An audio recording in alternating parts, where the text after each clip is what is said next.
She found some more chairs. See, she knew where the secret chair. She knows the secret chair is. Mike, we are recording. Just a minute. Still getting some chairs figured out. Mike, you want me to demo key on this for recording? Yeah. Oh, yeah, I guess so. Thank you. There we go.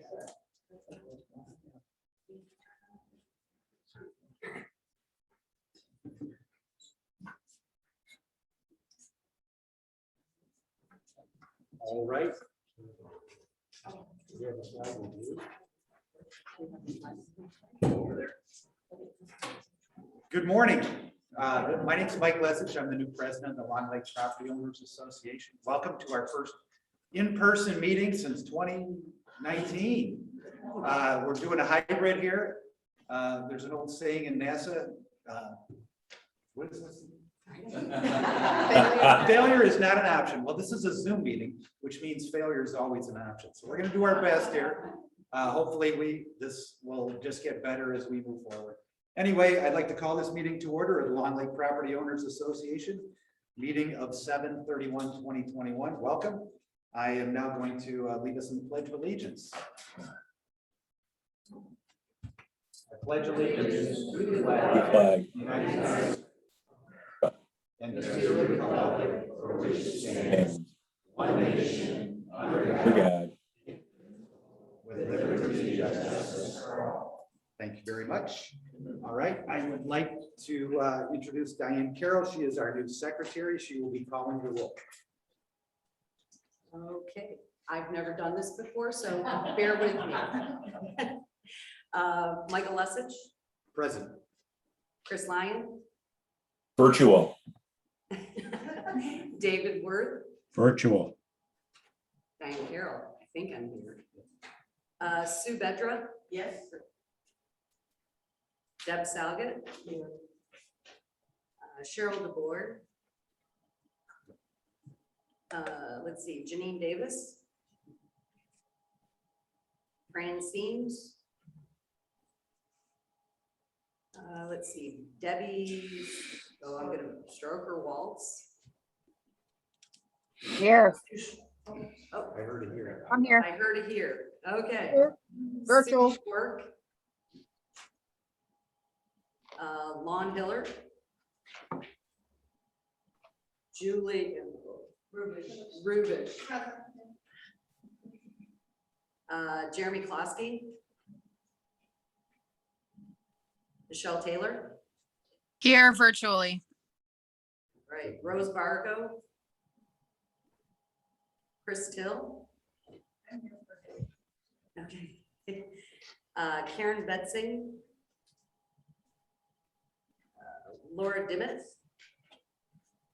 And Bob Guinea. Come on. I am here for my husband, Tara Klaska. Oh, okay, thank Hi, you. Tara. Thank Hi. you, Tara. Okay, Okay, you want to move us to the next slide, Chris? We did the roll call minutes. All right, Diane Carroll, this is your task. Present the minutes. minutes for the July 3rd meeting were prepared by Maureen Hearn. They've been posted on the LLPOA website. There's also a copy of those minutes included with the meeting agenda packet. I make a motion to approve the minutes of the Long Lake Property Owners Association meeting from July 3rd, 2021. So moved. Exceed. Chris Lyon, so moved. Wait, All right, Diane Carroll made the motion, Dick Seaton second. Second. All right, we got 5 seconds. We're all good. All right, all in favor? Aye. Aye. All opposed? Motion passes. All right, next is the treasurer report. David Worth is our new treasurer. Welcome, David. If you'd like to talk about this year. For the month ending on July 21st, we had $580 in revenues, $1,697.40 in expenses, leaving us with a balance in the general checking account of $2,839.82. To the fish fund, we've received donations of $260.04, which gives us a balance in the fish fund of $5,809.31.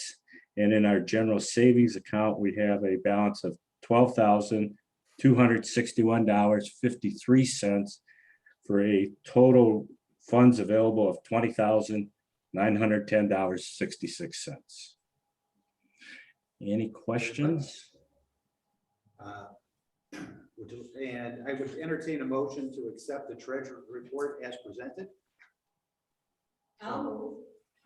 Okay. Motion by Lynn Till. We need a second. And your name? Eckert, how do you spell that? E-C-A-E-R-D-T. Okay, thank you. All in favor of accepting the treasurer's report as presented? Aye. Pass. All right, let's go to the next slide, please. This is the proposed budget for 2021, 2022. Fiscal year starting on July 1st through June 30th, 2022. Would you like to talk about that a little bit, David? We took and added some money for the annual newsletter. And in essence, what that column represents is we put together mailing, printing, and things like that together.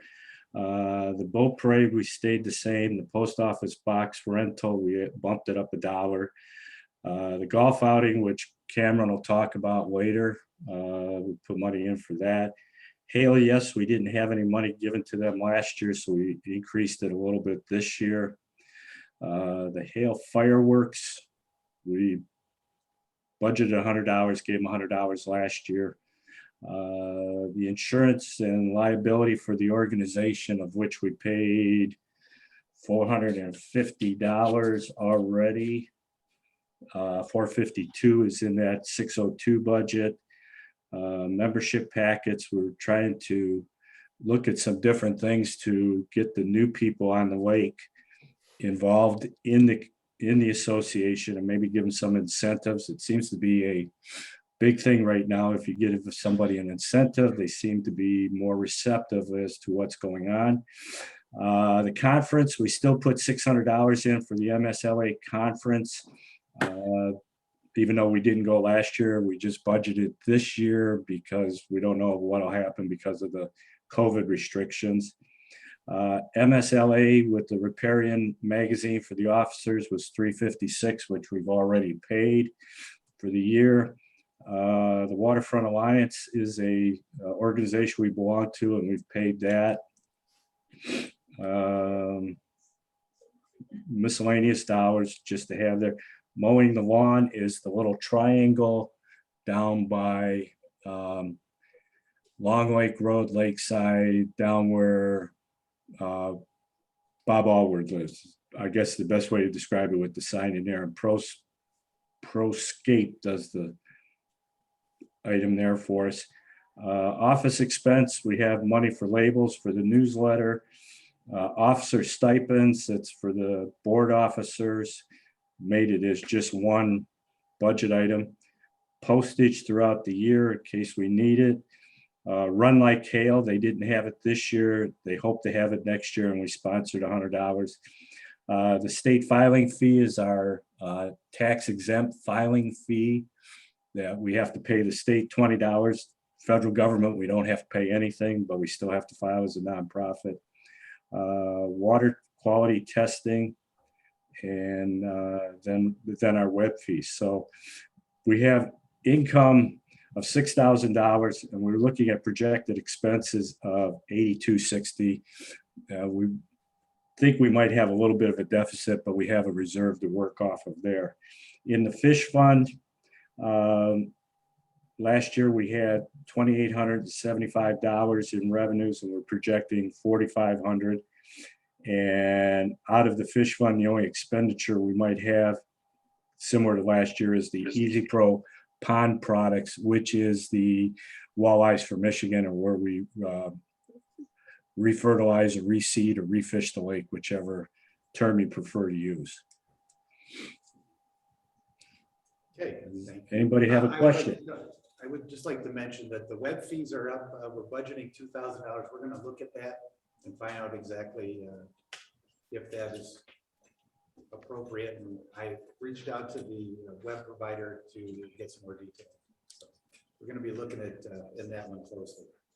Are there any questions about the budget? Just one. Sure.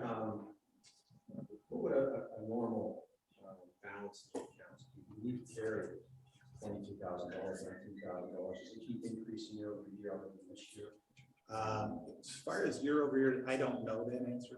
It's my first meeting as the president, but I would say that we talked about that last meeting is if there's something we want to do as a special project, we don't want to be running bare bones, but we want to make sure we're reasonable. We definitely don't want to carry too much. We're not a bank. Right. We're here to provide services and do things for the lake. Well, that's my. Yeah. No, I completely understand it. Excessive fund balances tend to get spent in inappropriate ways. Can you don't wanna restate the spend it, question? Spend it because it's there, but that's one of the things that's on the agenda is to talk about some ideas about where that money might be well spent. All right, if there's no other questions, I would entertain a motion to accept the budget as proposed. I move to approve the 2021-22 budget as presented. All right, I need a second. Bruce Brown. Chris, what's your last name? Bruce Brown. Bruce. Bruce Brown. All right. Budget moved by Diane Carroll, seconded by Bruce Brown. All in favor? Aye. Aye. All opposed? All right, budget passes. Thank you very much. Just briefly, I wanted to allow or offer introductions of all the new board members. I'll start with Dave Worth. Just say hi, Dave, and wave. You're on Zoom. Good morning. Just the elevator introduction. Been on the lake for 30 years, degrees from Northern Michigan University, Central Michigan University, been treasurer for various organizations, nonprofit organizations, hockey association, library, things like that. I can be reached one of two ways. Email wirth1201@gmail.com. Or my mobile number is 313-539-8101. If you have any questions, concerns, get a hold of me. I'll get back to you. I'll give you the best information I have at that time. Thanks. Next, let's see, Diane Carroll. Briefly. Hi, my name is Diane Carroll. I've been on the lake since 1968. First trip up here, I was 4 months old. Been coming up here every single summer of my life, and I sometimes think I value this community more than I do the one that I lived in at home. So happy to be able to serve on the board and help move things forward. Again, we're looking for potentially some projects to do. And then I question how I got myself into this, so. All right, next up is Chris Lyon, also our Zoom moderator today. So Chris, could you please introduce yourself from your remote location? Good morning, everybody. Chris Lyon. Been on the lake quite a while, not as long as most of you. I'm going to round it off and say 20 plus years, I think. Live a couple houses, or our cottage is a couple houses over from the Hearns, which is why I'm speaking to you today. Thank you, Maureen. And when I'm not up the lake with my family, I am down in Royal Oak. I work as a controller with a company called CVRE, and I run an accounting and lease administration group out of the Renaissance Center. We handle the leasing and property management for Renaissance Center. Contact information's, I believe, is on the website. Our cottage address is 4807 Lakeside. Stop on by if you have something you ever want to talk about. But not today because you're not there. Okay. Last but last and likely least, I'm Mike Lesage. I've been on the lake since 1962. My grandmother bought a cottage at the end of Campbell. Used to be the end of Dirk Campbell, but now it's paved. My parents bought a cottage on Campbell back in 1980 something. Then they bought a place or built a place over on Long Lake Road. My wife over here, the 50-50 manager. And I bought a place in 2012, and it is the happiest place on earth for me. So I'm pleased to be here. My job is to manage meetings and work with some great people on this board. I also am a member of on the board of a nonprofit down in Fraser, and I'm also soon to be in rehab elected official. I'm leaving. I've been a city council member for 6 years. I try not to act like a politician here. So that's all I got. Next, we will move to, let's see if Mike Solomon is on. Mike Solomon is. I'd like to start with committee reports, lake treatment update with Mike Solomon of Restorative Lake Sciences. So Mike, you will need to unmute yourself.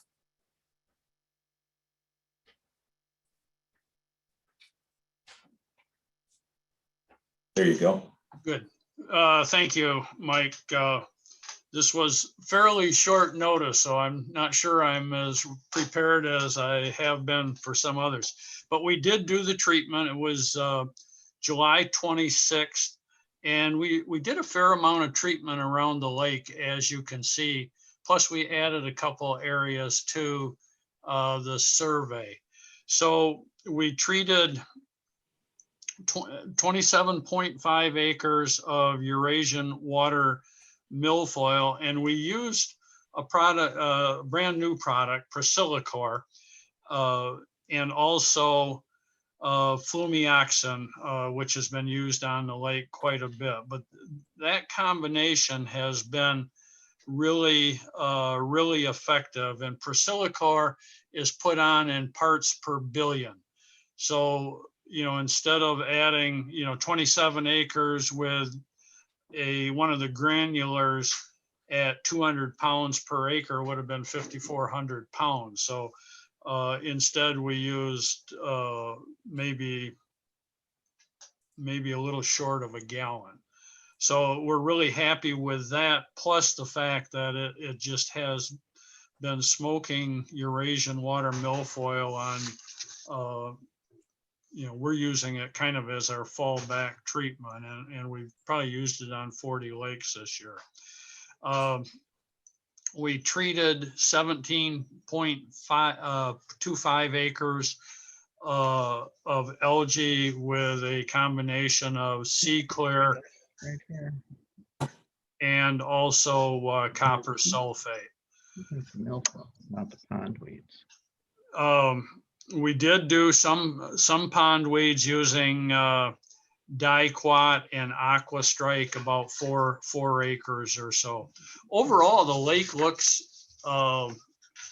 pretty good. There's more milfoil than we had hoped for, but that just happens on lakes. At one time you had 300 acres of milfoil, and I'm sure there's a residual seed bank that will poke its head up every once in a while. So overall, the cost of the treatment was just short of $25,000, which I want to bring up, I guess.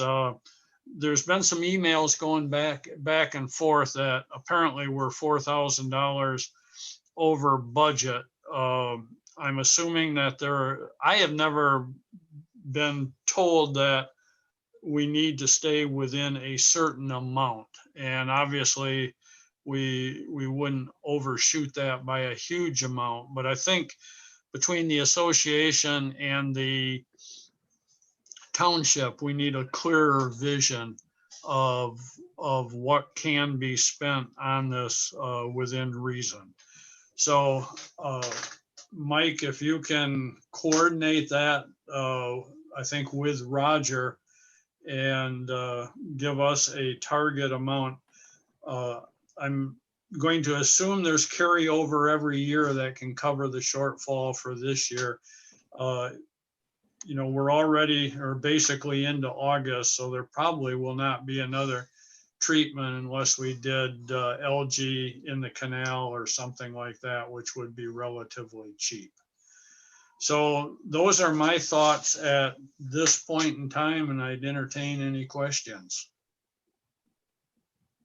To that point about being slightly over budget, we did treat quite a bit this time around, so I am going to be meeting with Roger. And we're gonna work that out, make sure we all have a clear understanding of the goals and objectives of the treatment. And that's all I can tell you. We'll take care of that. All right, I appreciate that. And then maybe after those discussions, give me a call and we'll have a better viewpoint going forward. Yep, and with Zoom, maybe we all pop on a meeting and just have come to an understanding on how things work. And hopefully. I do have a question. Sure. This is Tara, Jeremy Klaska's wife. Did you come across in your surveys and while spraying any new weeds that aren't been noticed in our lake before? Invasives? Yeah, because I feel like the weed that was over by the canal, not out front of the canal, but right there, it was like reddish on the top of the water. I don't think I've ever seen that weed before. Well, reddish on top of the water is highly likely to be milfoil. Hybrid milfoil tends to become a pinkish red color when it starts to grow vigorously, and especially when it tops out. So I would speculate, without having a picture of it, that would be hybrid Eurasian water milfoil. And hybridity just means it's crossed with the natives, and it shows what's called hybrid vigor, which means it just grows quicker and better than the traditional Eurasian water milfoil. And we see it on many of our lakes. Okay, so the treatment you just did should kill that? Absolutely. Okay, thank you. Yep. And on another matter regarding the canal, RLS is putting together a list of options for that canal. And we will be forwarding it to the property owners in that area so that we can talk about how that can move forward. But at this point, we don't have any answers on options or. Yes, we're just trying to put them all on one piece of paper so we can talk about it. Yeah, and Go ahead, Mike. I was going to say canals tend to be a problem area. Canals and blind coves, they just don't get the circulation that the rest of the lake. And if Jennifer's putting together a report, that's great, because we have tried some new techniques on some canals in Houghton Lake and then on a cove on Lake Mitchell that seemed to be very successful, but she'll go over that and the associated costs. So, yeah, very good. All right. Any other question? I got a question here. Sure. I live around North Front Street. The last 3 years, we've had tremendous problem with swimmer's itch.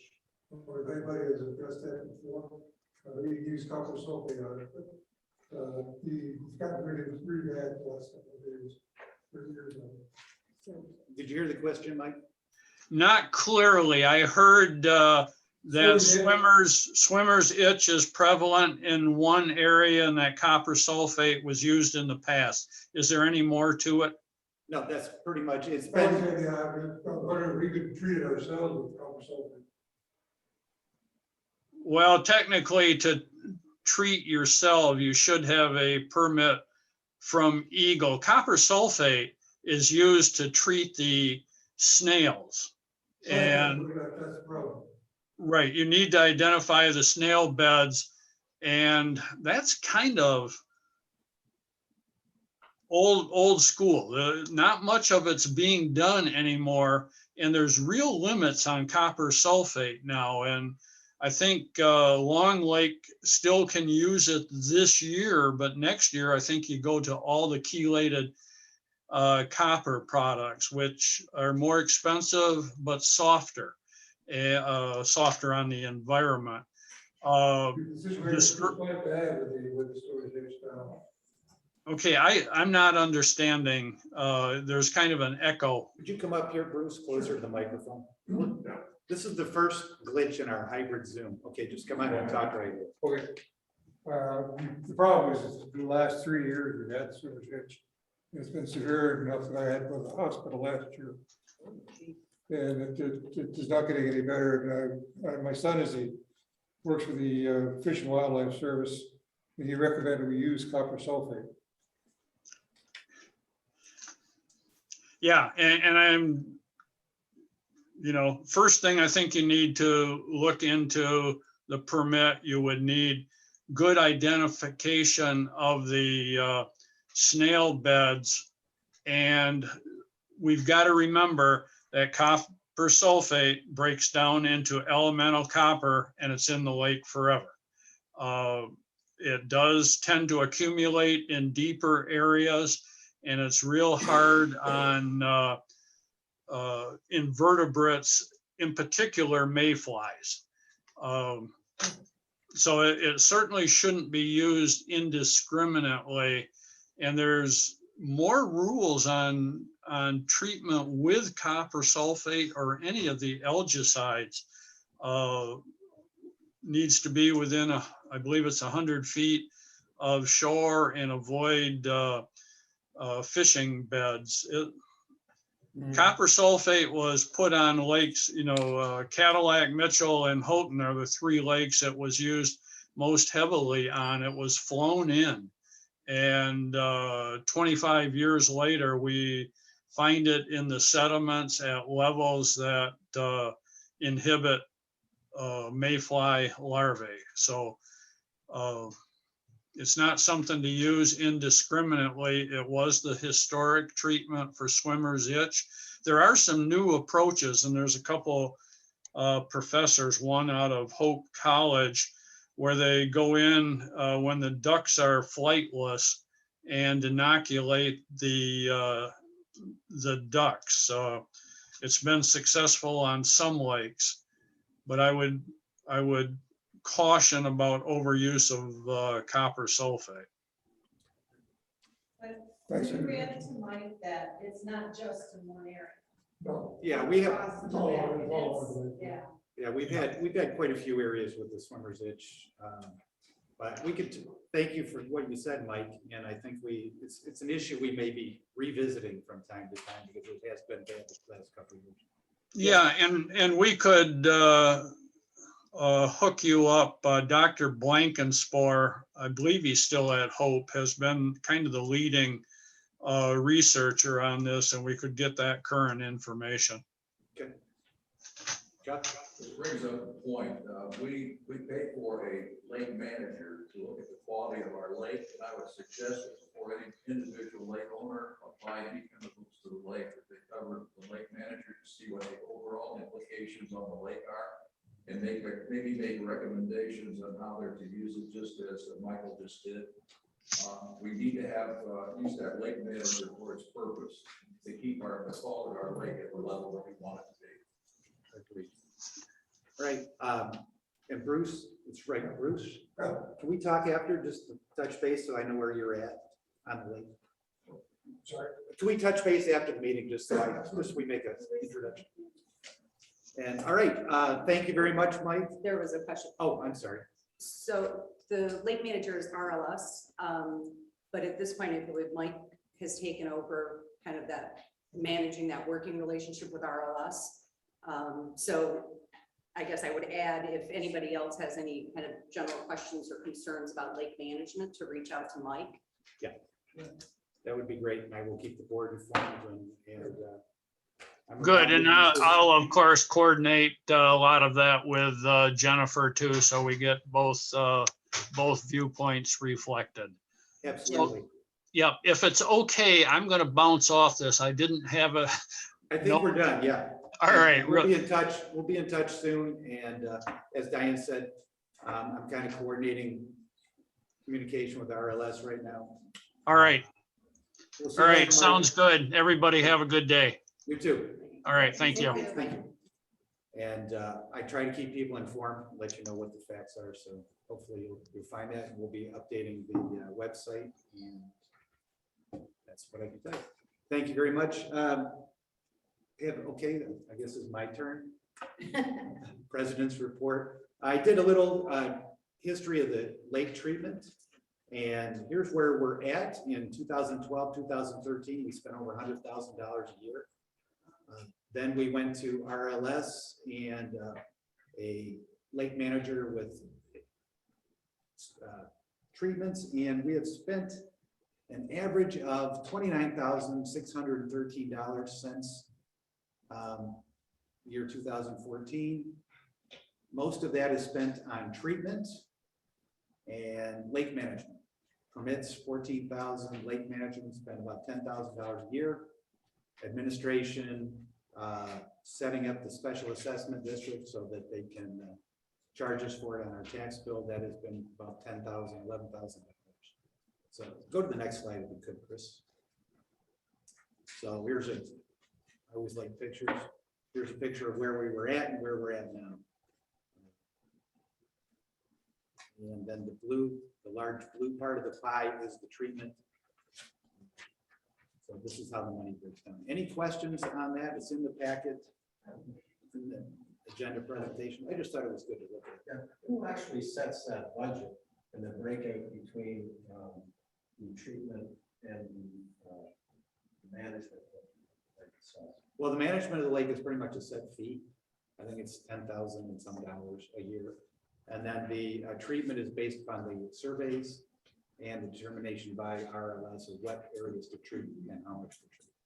So RLS directs the applicator to apply in certain areas. So they don't have a wide latitude when they're out there spraying to just spray with it. I guess that's the simple way. So To answer that question, there's no specific budget. It's based on the cost of the application. We recommended initially that we have an escrow account of $50,000 to handle contingencies. I'm not sure that's been adhered to, but it just varies from year to year based on the application and severity of the problem. Yeah. Thank you. And Mr. Hamilton's been integral in getting this rolling for a few years. I think many of us know that. I think he helped Earth. I think he did. And what was I going to say? Oh, I've already reached out and asked how much we have in the fund balance for the special assessment district, so that we do have a clear idea of the vote. So we don't, to your point, I don't know your name, sir. Mike Allen. But so we don't have too much money in that fund, but we have enough to cover year to year if we do have like pop-up milfoil like we did this summer. So that's the kind of stuff I like to know. I like to know the numbers, and I will share them with you. All right, let's go to the next slide. Where are we at? Fish report. I think Tara, are you on Tara? You were going to give the fish report for Jeremy? Yes, yep, I'm here. So there's a couple things you guys mentioned on the budget for the fish fund. He did talk to his contact at Stony Creek Fisheries and confirmed he is going to do 1,000 walleye and 1,000 black crappie again this year. And the gentleman told him the fish were looking great and they'll deliver as usual in October. And one of us is usually there when they deliver the fish, so we can see them going in the lake. And usually we rotate delivering by the bar and over by the launch. And I believe we're back to the launch this year. I'll have to confirm that with my husband. So that's still good to go. Thank you to everybody that's donated to the fish fund. It's because of you guys that we get to put extra fish in the lake. And then there's reports lately of some really nice bass and pike being caught, largemouth and rock bass also. Off the docks, we've been seeing pictures of bluegills, perch, and my daughter Layla caught a few crappies trolling a couple weeks back, and some pretty nice walleye being caught out there. So that's what we have so far for the fish report. If everybody can post their pictures on the Long Lake Property Owners Association page, it's always nice to see the fish that are caught on the lake. But that's it, unless anybody has any questions. Thank you very much, Tara. Chris, can you go to the next? Yeah, keep moving. Okay, boat parade, Kate Bullwinkle, are you here? Nope. Well, then I'll take this one. The boat parade was phenomenal this year. We had a lot of great boats. The Loon won, and we had a lot of, I don't even know how many participated, but there were quite a few. So thank you all who participated. It is always a good time. And next year we'll see a whole new crop of ideas. Hopefully, hopefully this just keeps getting better. All right, let's go to the next slide, please. Golf outing, Cam Thompson, are you here? I don't see him on. There was a posting on the Facebook page today from Cam. And if I can get my phone to cooperate. The report is that the outing will be Saturday, August 28th at Wicker Hills. Shotgun start at 9 a.m. Hot dogs will be served at the turn. This is a 4-person team scramble. Cost is $60 a person or $240 a team. Payments have to be made in advance, and there will be some sort of prizes. Contact Cam or Brandon Thompson to sign up. There's also a sign-up sheet at the Wicker Hills Golf Course. Okay, Lynn Till, you had a question. I would also like to see that actually posted on the association webpage. Not everybody's on Facebook anymore. I can do So since it's an association sponsored event, I would love to see it there. That will happen this weekend. Great. Next slide, sir. Zone director. Oh, I got it. Zone director's report. Julie, are you here? I am here. Can you come up here by the microphone so all the people on Zoom can hear you? Oh, great. That's my favorite. Here, the microphone's right over here. The camera, you can just stand behind the camera so they don't have to see you. Okay, that's perfect. Love that. So my name is Julie. I'm the zone director. We do have a couple welcome packets available for houses that are for sale. And we do have a couple of zone directors that will be stepping down. So if anyone lives in the zones that cover Sharon Bartle, which is 6B, which is Campbell Avenue. And then Rose Bargo will be stepping down as well. And she is zone 8. Zone 8 covers Franklin and Kokosing. So if anyone is available to step into those roles, I would appreciate volunteers for taking over for Sharon and Rose, and we thank them for being zone directors for the past several years. That's it. Thank you very much. Can you describe what a zone director does? The zone directors are responsible for welcoming new neighbors. They pass out the welcome packets, of which we have here, which have the membership information. Usually when we have directories or things put together, they are responsible for passing them out to all the neighbors and anyone within their zone. Each zone on the lake covers anywhere from 10 to 25 houses. So it's not a huge responsibility, but it's responsible for all your neighboring, community and your neighbors within the zone. Okay, so if somebody new moved in and they wanted to contact or had a question, they could reach out. They could reach out to their zone directors. I usually send out emails a couple of times a summer to the zone directors. Hey, are you coming to the meeting this weekend? Does anybody need anything? Does anybody have any suggestions? And kind of coordinate that. So. All right. Thank you very much, Julie. You're welcome. All right. Next slide. Website report. I guess that's me. I'm working with my father to take over some of the website stuff, and more to come on that. And the first thing I'm going to do this weekend is update for the golf out. So, and we're just going to try to keep that up, and we're going to find out why we added an extra grand to the budget for the websites. That's all I have for now.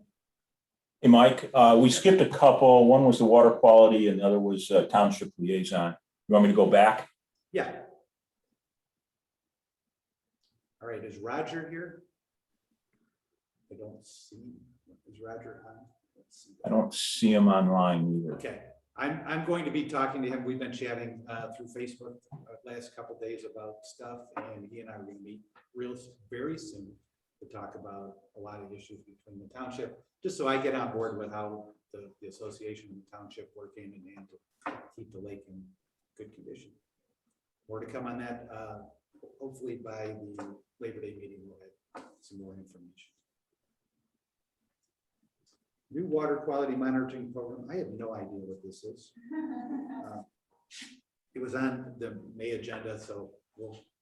What that is usually is the water clarity that's done by volunteer on the lake. Yep. And Jim Waltz, Debbie Storger Waltz's husband is now in charge of it. Yes, we did do a water quality measurement last week. Quality's pretty good. The sucky disc measurement was 12 feet, which is a little lower than usual, primarily due to the rain we've had. We are looking for some assistance with doing the spring phosphorus measurement, which we need a permanent resident to go out and as soon as the ice leaves the lake, take a water sample. Very simple job, but you do have to be here in the very early spring. If you're interested in that activity, please let one of the officers or myself know. Thank you. Thank you.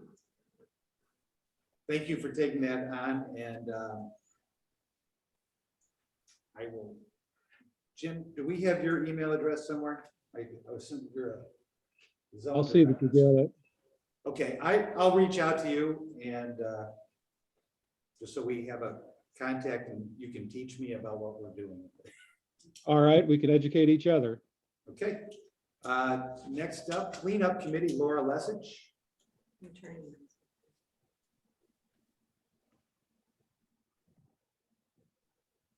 Hey, Mike, Yes.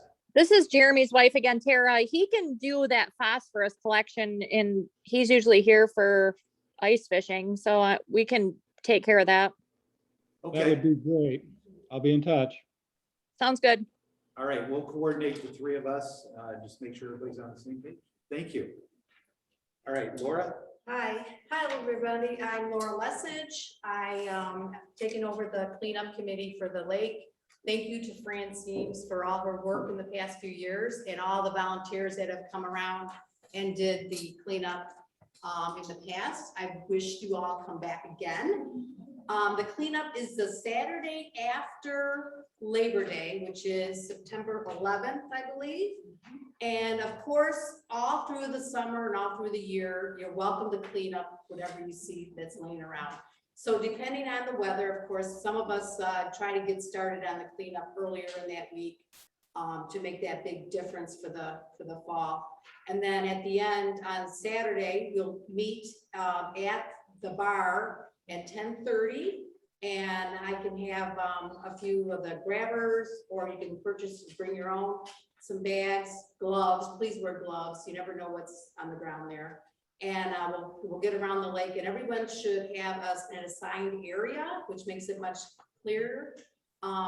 So if you want to reach out to me, I can give you my email address and let me know what area would be good for you. And I can see if we have someone already doing that area or assign you an area around the lake. So my email address is LZ like zebra, LESICH@gmail.com, or you can always reach out to Mike. He is my husband, my current husband, and he can get the information too. So at the bar, we do everything starting at 10:30, and then at noon, we meet back there to have pizza and beverage and just have some fun celebrations of our big cleanup time. So thank you. Great. Thank you very much, Laura. Next slide, please. Right.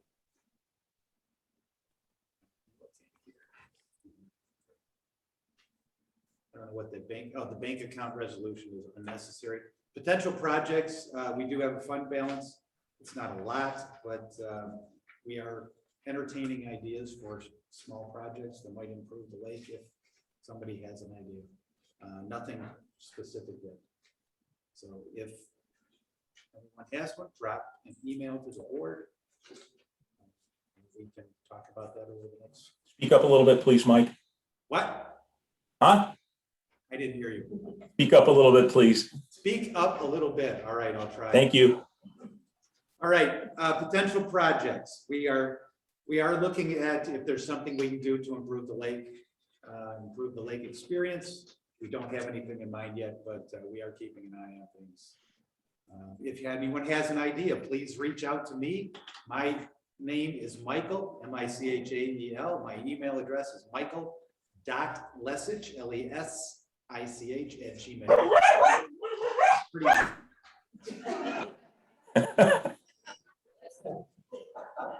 I get a lot of that on Zoom.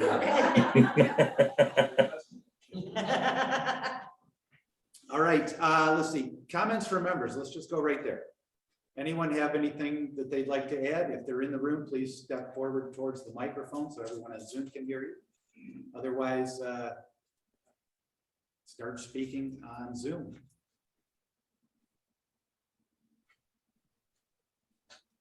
All right, I don't, okay, yes, please. I'm John Lisinski, my wife Suzanne. One of the things that I'd like to get some counsel or advice on is on the lake shore, there's, I don't know if it's part of the. Can you step a little closer to that microphone just so people I don't know if it's part of the, Mr. Solomon's lake weed treatment or just some people that are cleaning up, but there's a lot of weeds that are coming ashore. And, well, I see it, I own it, I want to do what's right to kind of clean that up. And what would be suggestions to, as these come ashore for cleanup disposal? I don't want them laying there on the shore. Can I take this one? So I actually spent quite a bit of time over the last couple of weeks reading through, strangely enough, 10 years worth of meeting minutes. Thanks, Maureen, for giving me that box of stuff. But it was really interesting that you mentioned that, because one of the things that was in some of the meeting minutes from when we first started treating the Eurasian milfoil was a discussion exactly about that. That as the chemicals were being applied, there would be this massive die-off, and that really it was incumbent on everybody individually to rake out of the lake and scoop up what comes out. So in our case, we rake it out of the lake, leave it on the shore to dry out a little bit, and then load it on a trailer and haul it to the dump. And unfortunately, I mean, it's a byproduct of the treatment. They do the treatment, the weeds die off, they come ashore, and then you've got a stinky mess on your beach. Thank you, Mr. Crowe. That's basically the issue. All right, any other comments? I have this is Tara, Jeremy's wife again. Do you guys have anybody ever brought up putting a collection box at the launch for many people that come to our lake and fish and enjoy our lake and leave? Because they are also some that may bring in different species into our lake. So I think that might be an idea of putting a donation box. People don't have to donate, but they may throw some money in there for our lake. That's an idea. I can run that by Roger. And the township manages that, so we'd have to get permission to put that in. We would have to get permission from the DNR. Or we'll have to look into that. But Okay. any way we can have people donate money, that's always a good thing. So, any other comments? All right, hearing none, I'll move on to the next thing. Photo exhibits, Tara mentioned, post your pictures of fish on Facebook or email them to me, michael.lesich@gmail.com. If you've got some pictures, we can add them to the website and the photo gallery of that. Bank account resolution, we've already taken care of transferring the bank accounts to the new board. The next meeting is September 4th, 2021, which is Labor Day, the Saturday of Labor Day. And that's really all I have. I would entertain a motion to adjourn. Oh, 50-50, sorry. Oh, All right, 50-50. Hold on. Now, remember, here, I'm gonna turn my camera. We're gonna make the Zoom people watch because you should have been here. You could be a winner. Exactly, you can't win unless you have tickets, so here we go, there were $5 for 6 tickets. We have quite a few here, the whole bucket was $56, so the winner gets 28, if my math is right. $28. So I need, Who didn't buy a ticket? Well, we'll have them draw, it, that's what. well, you didn't buy one. Yes, but you did, so I. No, I didn't. Oh, okay, then I, Unless you know Bob already did. I did not buy any. What? Hey, careful. Here we go. The big winner. And the big winner is, no name, ticket number 3388284. And if it's Diane Carroll, I'm gonna void. No, it's whoever bought one after me. I beat you. 3388284. Big And we winner. have a winner. Congratulations. All right. All right. It is so good to see traditions like that back. Who's the big winner today? Congratulations. I would like to say, I hope everyone enjoyed the Zoom hybrid meeting. It seemed to have worked pretty well. See you next month. We're gonna keep doing it this way. Mike, I will put forth a motion to adjourn the meeting. I would second that motion. All in favor of adjourning the Long Lake Property Owners Meeting of July 31st, say aye. Aye. Bye. Thank you all. Have a good day.